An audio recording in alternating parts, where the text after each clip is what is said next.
Hi folks, welcome back. In this week's video I'm going to be running through the process I used to make a custom leather pouch or sheath for my Leatherman Surge. So the reason I wanted to make a new pouch was the one that I actually got with the Leatherman wasn't long after I received it, where the stitching on the belt loop started working loose, and within a few weeks it actually fully come loose. So anyway, initially I was trying to work out how to repair this. Because it's the lower side, and and to put things like rivets or anything else would have been a little bit more difficult. Also to re-sew it, so I would have probably had to take the whole lot apart and re-stitch it. The stitching on this is quite fine, and I think it was done by machine, so it's not the thread or needles that I have either. So it would have been a bit of a change. Anyway, so I thought it was an opportunity to make a new one to a design that I like and maybe make some changes. So if that's something you're interested in seeing, then watch along till the end and I'll show you the finished article and run through some of my design choices.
Alright folks, so that is the finished article, and I have to say I'm very happy with the way it turned out. Pretty much exactly as I was hoping.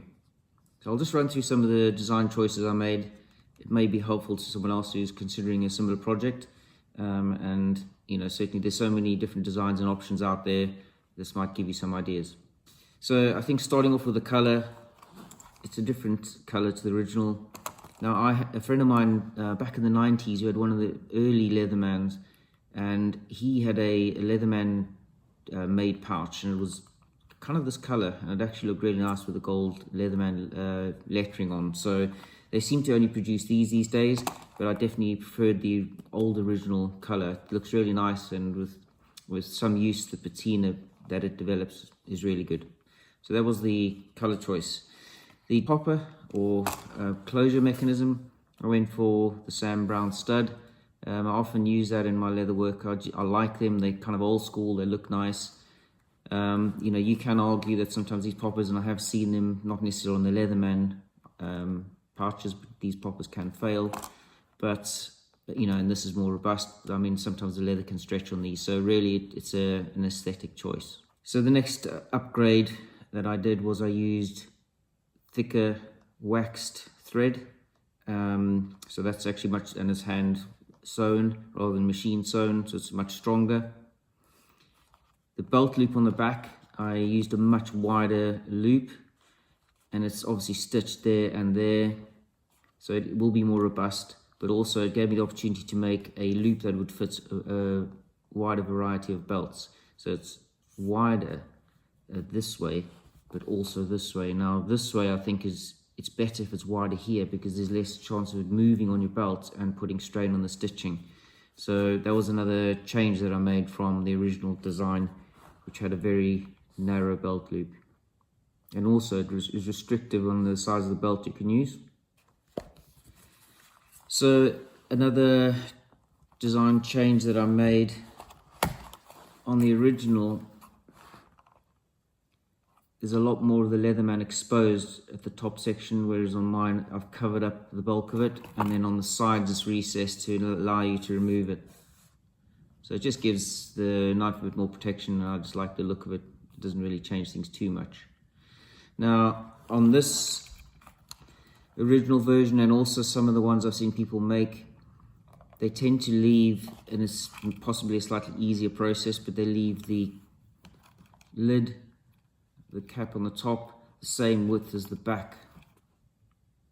Now I just preferred the look of a slightly narrower piece of leather, and if you look, it narrows in from the back. I think it just looks nicer. It conforms to the rest of the molded piece, and it's just another design choice that I made, and I just prefer the look of that.